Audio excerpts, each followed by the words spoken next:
Once upon a time, I was strolling along the path of our wonderful park and decided to sit on a bench adorned with intricate wrought iron figures. I wanted to rest for a while, enjoy the beautiful view, and relax.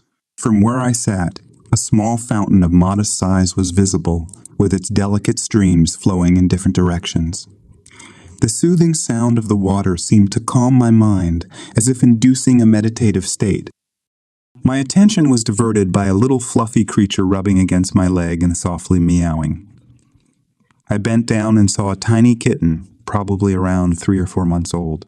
Its fur was not long, but incredibly soft, and its coat displayed various shades, from ginger to gray, with white and dark spots. A reddish-colored figure resembling a 3-leaf clover adorned its white chin. "Where did you come from, little one?" I asked, looking around to see if anyone was searching for the kitten. There were no people nearby, and it didn't appear to have an owner calling for it. I scratched its forehead and neck, which caused it to purr and rub against my leg even more affectionately. "I'm sorry, little friend, but I have nothing to offer you as a treat," I said apologetically. The kitten looked up at me, but it didn't seem to be planning to leave. Instead, it jumped onto the bench beside me and sat down. I lifted it into my arms and gently petted its fur. We sat together on the bench for a while longer, but it was time for me to head home. I put the kitten back on the bench. "I'm sorry, little one, but I don't know who you belong to. You must be lost. I can't just take you with me in case someone is looking for you." I left the kitten there and continued on my way. However, after a few meters, I noticed that the kitten was following me, keeping a slight distance, but clearly trying not to fall behind. "Hey, silly one. Why are you following me? What if your owner is looking for you?" I tried to discourage it and turned to go back. However, the kitten continued to follow me persistently. I attempted a few more times to persuade it to return, but it seemed determined to trail after me. Finally, I gave in and allowed it to come along. As we approached my home, the kitten stopped and let out a plaintive meow. I turned around and walked back to it. "Hey, looks like you saved me," I said, realizing that if I hadn't slowed down earlier, some bricks from the old attic of my house would have hit me. "You're like a little angel." I picked the kitten up in my arms. It stopped meowing and remained calm as I carried it into the house.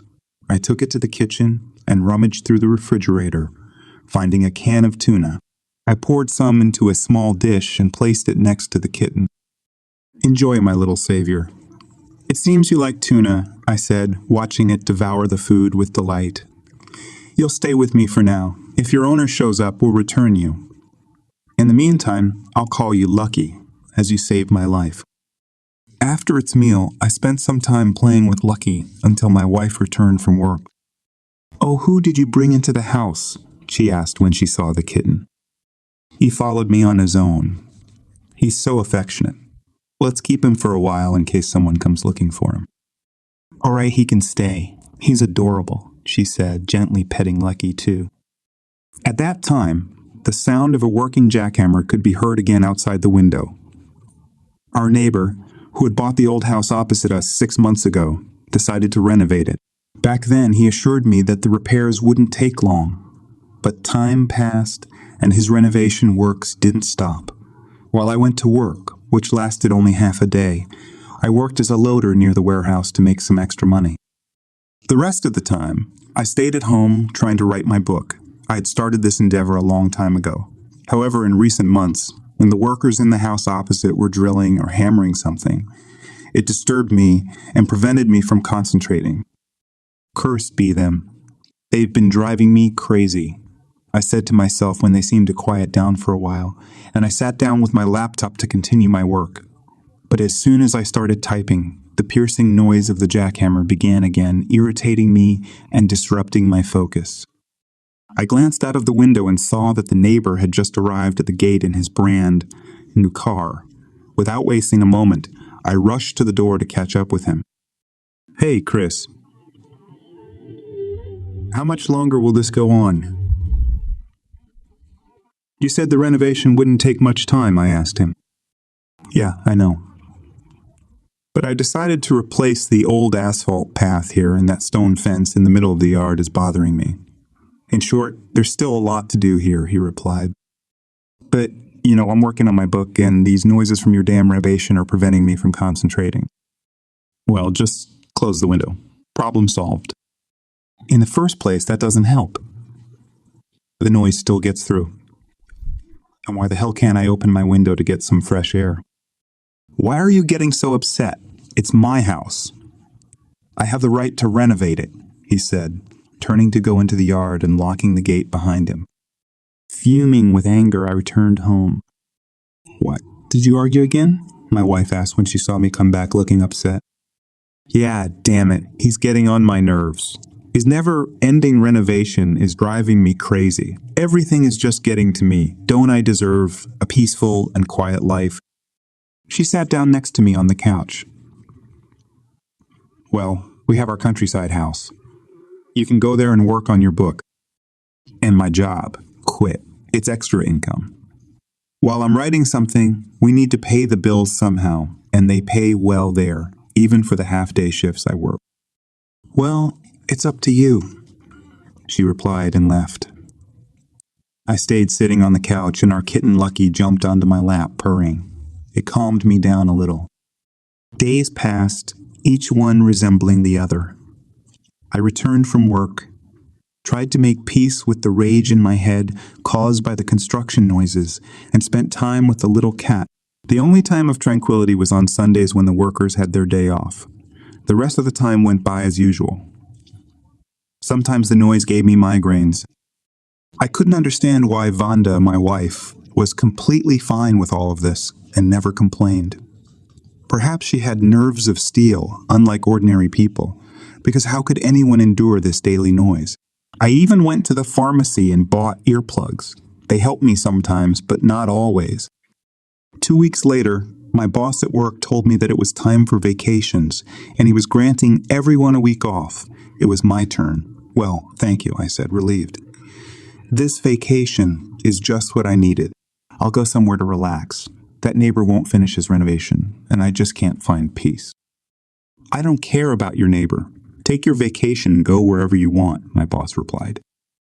It was good news for me. When I got home, I told my wife that I had a free week and suggested that she come with me to our countryside cottage. Sorry, Chuck, but I can't go with you, she said.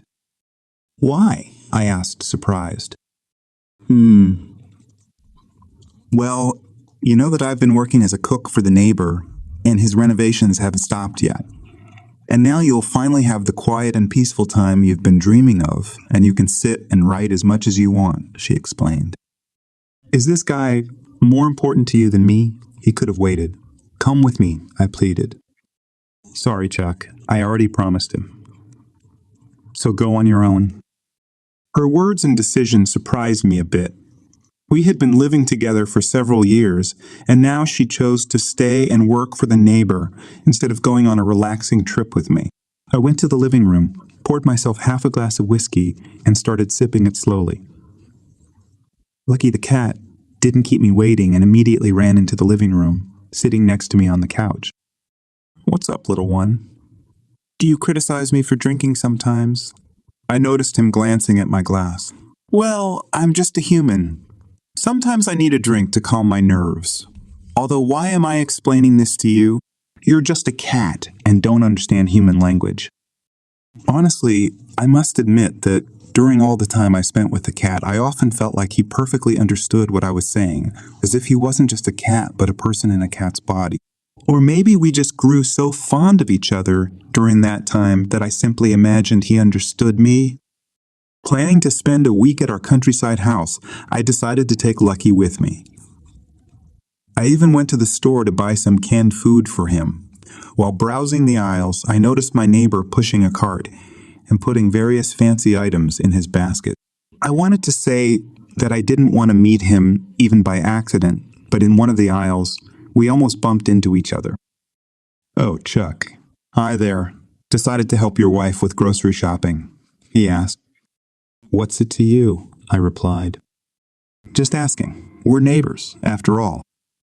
Oh, I see you're Spoiling your workers, I said, noticing a couple of wine bottles, candies, and various fruits in his cart. What's it to you? I buy what I want. Besides, I also enjoy the finer things. Come over, I'll treat you.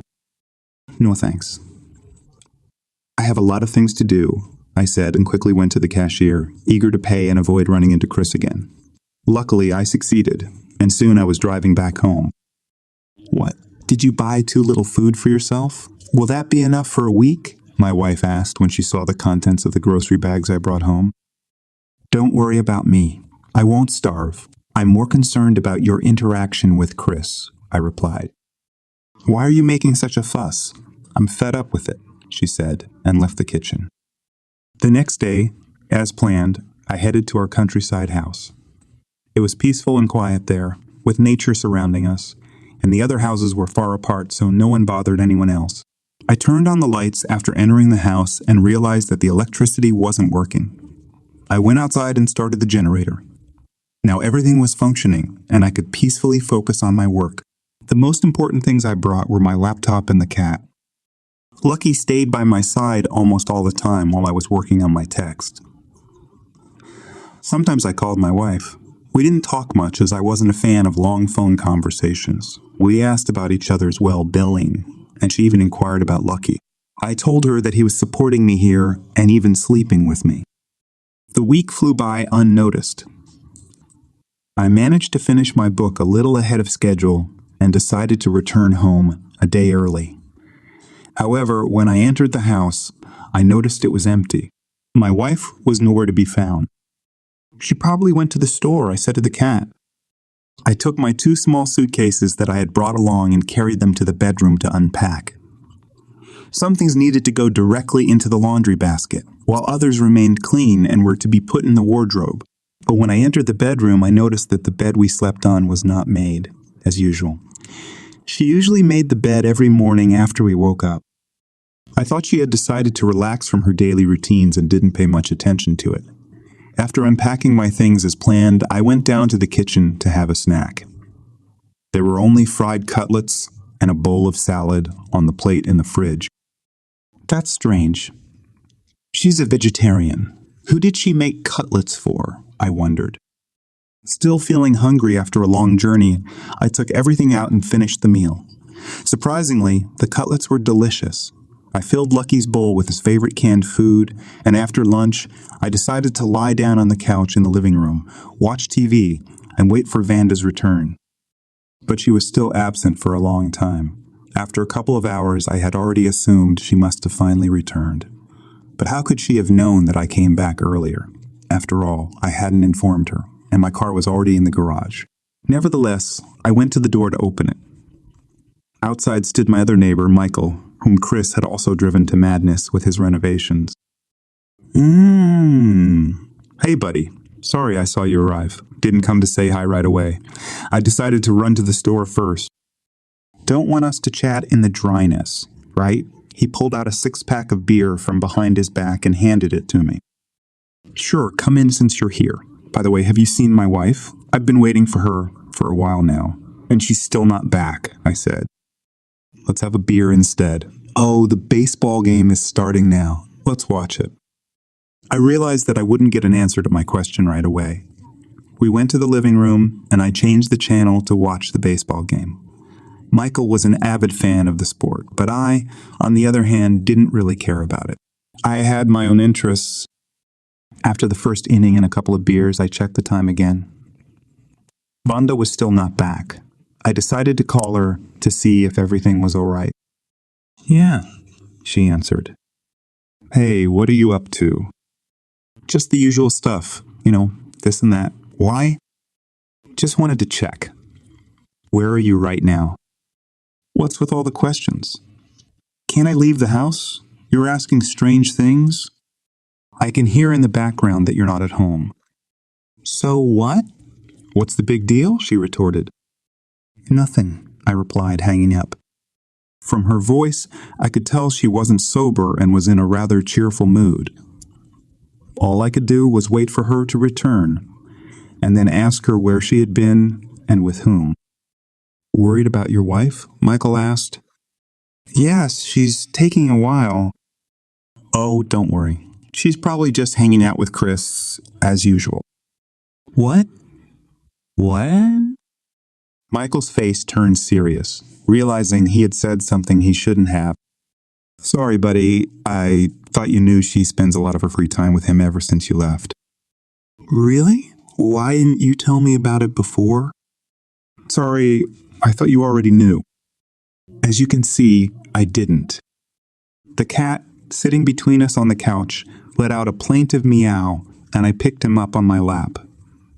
I stroked him, pondering what I should do. Listen, Michael, you stay here and watch your game. I'll be back in a bit. Where are you going? To the store to get more beer. It seems like we'll need it. Of course, I lied to him. I had no intention of going to any store. My decision was to go to Chris's house and find out for myself if my wife was there at that moment or not. I stepped outside and only then did. I noticed that since I had returned home, there had been no sounds of drills, hammers, or grinders coming from Chris's place. The only faint sound was the music, but you had to get close to the gate to hear it. I didn't bother to call or announce my visit. Climbing over his high fence, I could see into one of the windows where the light was on. The room was empty, but it was evident that it was already set up for living. There was a small sofa bed, a chair, a small table, and a turned-off TV in the corner. Next to it was a cassette player, which was currently playing some music. Looking around to see if anyone was outside, I continued to watch the room. Soon, Vonda entered the room. From her appearance, I could tell she had had quite a few drinks that evening. Her blouse was half unbuttoned, and she adjusted her skirt as she entered the room. She plopped down on the couch. A minute later, Chris also entered, holding another bottle of wine. It was clear they were planning to continue the party.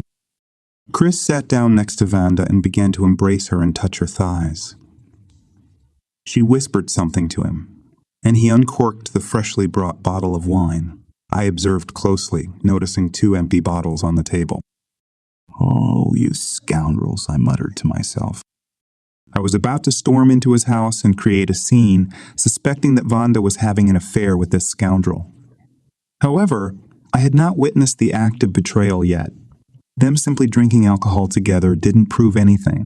I needed more evidence. So I stood by the window for a while observing them. They were laughing, drinking, hugging each other, and a couple of times I saw them kissing. It infuriated me, and it only strengthened my conviction that my wife was being unfaithful. Suddenly, I felt my mobile phone vibrating in my pocket. To avoid drawing attention to myself and appearing as a spy, I quickly took it out and turned it off. After moving away a bit, I checked the screen. It was a missed call from Michael. Getting back to my side of the fence was easy. There were a few rails I could use to climb out of the yard. A few meters away, I called Michael back. "What do you want?" I asked. "What do I want? Where are you running off to? The baseball game is over. I'm heading home." "Should I leave the door open or locked?" he replied. "Listen, wait for me.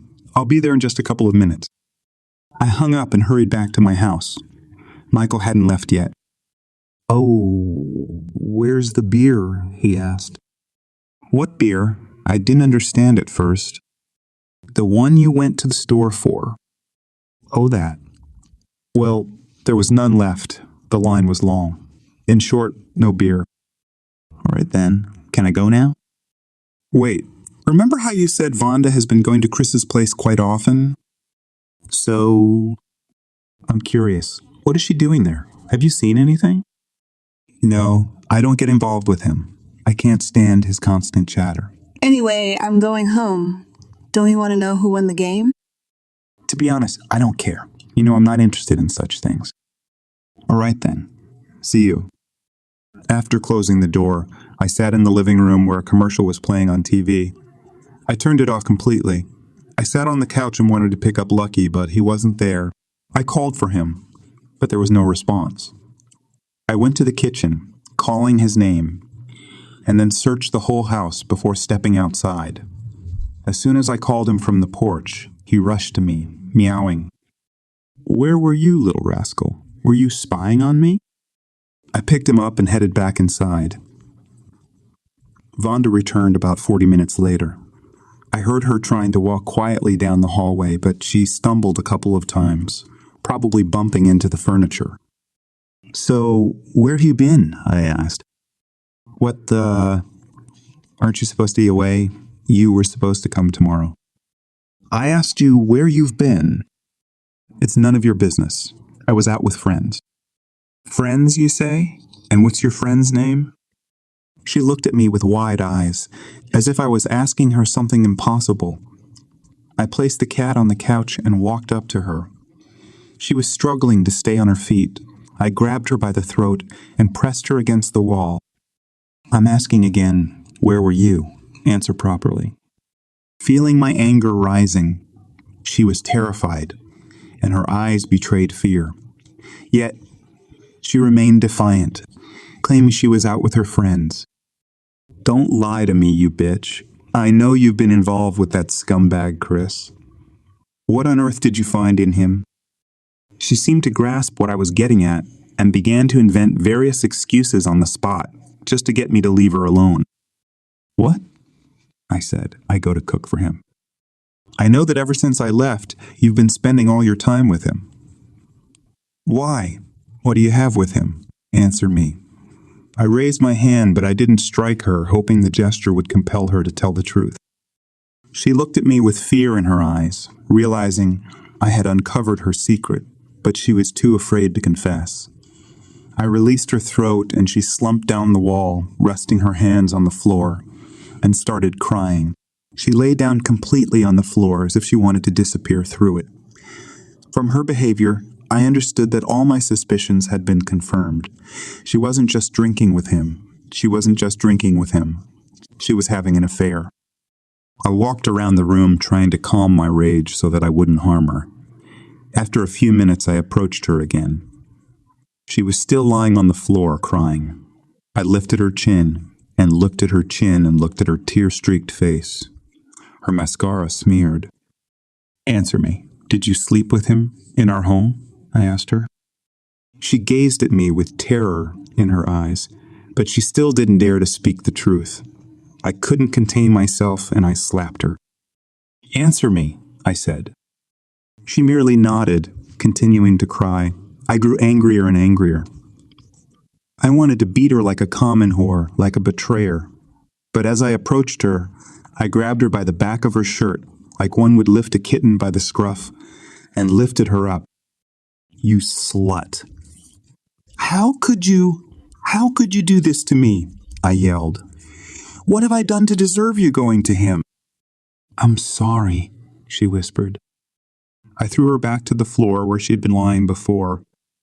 "Get out of my house. Go ahead, run to him if you want, but I never want to see you here again. And remember, you won't get anything from me. If you needed him so much, let him provide for you." Vonda remained lying on the floor. "Don't you understand?" I said, "Get out of my house." Realizing the seriousness of my words, she started moving towards the door. I was furious by then. Pushing her from behind, I urged her to leave my home as quickly as possible. When she was at the doorstep, I closed the door. But for some reason, I became curious about where she would go and if she would come back to beg for forgiveness. After a few seconds, I peeked through the door. I saw her heading towards Chris's house, apparently seeking refuge. I could see him hugging and comforting her at the gate before letting her into the yard. Back inside my house, Lucky still sat on the couch, seemingly waiting for me to sit next to him and pet him. I sat down beside him and looked into his eyes. They seemed so intelligent. I had never seen any animal look at a person with such understanding before. "What should I do, Lucky? It looks like it's just you and me now." He sat there, staring at me for half a minute, then leaped onto the coffee table, knocking over a few magazines in the process. One of them opened to a page advertising road paving with concrete. Lucky glanced at me and let out a meow. Honestly, I hadn't expected this from him. It was as if he was trying to give me a hint, a cat that seemed almost mystical. I picked up the magazine displaying a large concrete mixer pouring concrete into sections of road. Then I remembered that Chris was starting renovations in his basement and planning to concrete the floor. He even ordered special equipment for it. I had noticed a pipe sticking out of his basement window, likely connected to the machine that would pour the concrete. A crazy idea entered my mind, thanks to my new feline friend's hint. I sneaked into Chris's yard as silently as before, only more cautiously this time, and approached his window, which was still lit up. Looking inside, I saw a weeping Vanda, while Chris tried to console her, offering her a glass of wine. Looking around, I made sure no one was nearby. Neighbors were probably asleep as it was quite late. This was just perfect for me. I needed to get inside their house somehow. I hesitated. All the windows were closed. Then I made up my mind and walked up to the door. I had to get in. Rummaging near the door, I found a few shovels and some work gloves belonging to the construction crew. Just what I needed. I put on the gloves, grabbed one of the shovels, and carefully cracked the door open. Stepping inside, I walked as quietly as I could. I could hear their voices as she lamented to him, and he tried to comfort her. Those scoundrels had infuriated me. Reaching the room where they were, I grabbed a small item from the construction floor and tossed it down the corridor to lure Chris out. Hearing the noise, he decided to investigate. "Wait, dear, I'll be right back," he said to Vanda. I waited for him to enter the dark corridor and turn the corner before striking him with a single blow to the head with the shovel, immediately knocking him out. Startled, Vanda rushed to the corridor. When she saw me, she wanted to scream, but I hit her under the chin with the shovel handle, and she, too, lost consciousness. Without wasting time, I dragged them both towards the basement. To avoid unnecessary effort, I pushed them both down the stairs, and they rolled down to the bottom. Inside the basement, I used the flashlight on my phone and saw a prepared pit for the concrete. There was a large cart filled with gravel nearby, which needed to be spread before pouring the concrete. I threw them both into the pit, took a large stone, and struck Chris and then Vanda on their heads several times. I left the shovel near them and made sure they wouldn't wake up.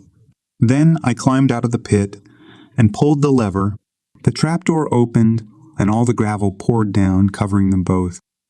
Afterwards, I spent some time leveling the gravel in the pit. It took no more than half an hour. When I finished, I stood at the top of the stairs and looked down. I was satisfied with my work, although I couldn't comprehend what evil had possessed me to do this. At least now, the neighbor wouldn't disturb me with his drilling. Returning home, I thanked the cat for the clever hint and went to clean the dust from my clothes. The next morning, I woke up early, having set an alarm clock. I peered out the window, waiting for the workers to arrive. Soon, when they showed up, I hurried towards them, pretending to walk by casually. "Hello there. How's it going?" I asked. "Hey, not bad," one of them replied. "Hey, everything seems to be ready here. Start the machine, and let's pour the concrete," I overheard the foreman saying. One of the workers obediently climbed into the machine's cabin and pressed the right lever. The concrete started flowing through the chute straight into the pit filled with gravel. "Can I take a look? I'm planning some renovations myself, and I'd like to see your professionalism," I asked one of the workers. He let me in, and I approached the window where the foreman was observing the concrete pouring process. I repeated my request to the foreman, and he didn't mind. So I stood there watching as the two people I despised vanished forever beneath the layer of concrete. When everything was finished and the machine was about to be driven away, the foreman decided to call Chris. Fortunately, there was no answer on his phone. Apparently, the phone had been crushed under the heap of gravel and concrete. "That's strange. We were supposed to meet with him today," the foreman said. "Oh, by the way, I completely forgot to tell you that he was planning to leave early in the morning somewhere and mentioned that he put the house up for sale. I lied to the foreman." "He didn't say when he'd be back?" "No, but he mentioned something about another country or city. I'm not entirely sure. Looks like he just fooled you guys. If you want, you can wait for him, but I've known him for a long time, and he's deceived people before. I continued deceiving the foreman. Well, damn, what a jerk, the foreman cursed. Hey, guys, let's pack up. We're all done here. Hey, what about payment for the work? One of the workers asked. Sorry, guys, but it seems like we've got the wrong client, the foreman replied. Soon, they all left. As it turned out later, Chris indeed had planned to sell the house. He used to buy old houses at low prices, renovate them, and then sell them at a decent profit. That's how he earned his living. As for me, I continued living with my cat, Lucky. He had given me hints more than once, and I have to admit, even when I went on dates with girls, I would consult him to see if I should pursue a relationship with them.